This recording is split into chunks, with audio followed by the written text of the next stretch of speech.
SOPD BTC হিসাবে 57 নজ গৰাখহনীয়াৰ কাম আমি ইতিমধ্যে কমপ্লিট কৰিলোঁ আৰু অসম চৰকাৰেও আমাক সহায় আগবঢ়াইছে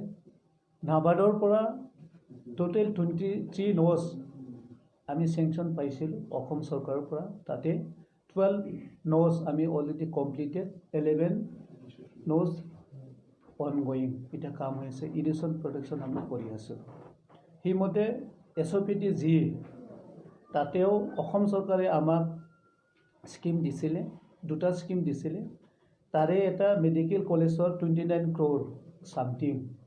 এই কামটো অনগোয়িং চলি আছে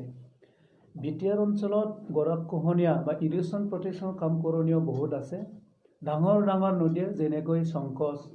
গৰুপিলা পাগলাদিয়া বিকি আই পুঠিমাৰি এনেকুৱা পুহুমাৰা বহুত নদী ডাঙৰ ডাঙৰ নদী আছে এই নদীবোৰ সম্পূৰ্ণভাৱে যদি ইৰিগেশ্যন প্ৰটেকশ্যন কৰিব লাগে অসম চৰকাৰে আমাক অসম চৰকাৰৰ পৰা সহায় লাগে অসম চৰকাৰ ৱাটাৰ ৰিচোৰ্চ মিনিষ্টাৰ সন্মানীয় শ্ৰীযুত পীযুষ হাজৰিকা ডাঙৰীয়াৰ লগত মই আলোচনা কৰিলোঁ তেখেতে সহায় কৰিব আৰু আমাক ফাণ্ড দিব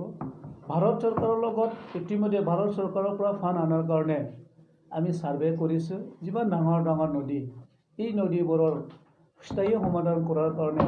ভাৰত চৰকাৰৰ পৰা আমি প্ৰপ'জাল পঠিয়াম অতি সোনকালে ভাৰত চৰকাৰেও আমাক সহায় কৰিব সেইকাৰণে ৱাটাৰ ৰিচোৰ্চৰ যিমান যে ইৰিগেশ্যনৰ সমস্যা এই সমস্যাখিনি আমি যিমান পাৰে আমি সমাধান কৰাৰ কাৰণে আমি কাম কৰিম আৰু কাম কৰি যাম